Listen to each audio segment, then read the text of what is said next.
Ipinagtanggol ngayon ni Davao City Vice Mayor Paulo Duterte ang mga nagsusulong ng Trivolution sa Mindanao. Narito ang report ng aming kasamang si Peng Alinio ng Radyo ng Bayan, Davao. Nagsalita na si Davao City Vice Mayor Paulo Duterte matapos na patikusin sa social media ang matagumpay na Trivolution Greening Mindanao para makapasok ang bansa sa Guinness Book of World Record na may pinakamaraming naitanim na puno sa loob lamang ng isang oras noong Biyernes.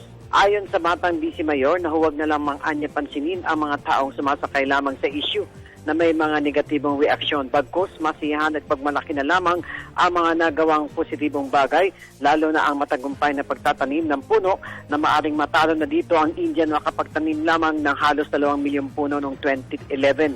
Sa kanyang Facebook account, sinabi ni Vice Mayor Duterte na ang mahalagaan niya ay naabotan natin ang bilang ng punong naitanim na umabot na mahigit 3 milyong puno. Kanya naman pinuri ang Department of Environment and Natural Resources o DNR sa pamumuno ni Regional Executive Director Norman Marcos Fragada at Mindanao Development Authority o MINDA at lahat ng ahensya ng pamahalaan sa naging tagumpay ng tree planting.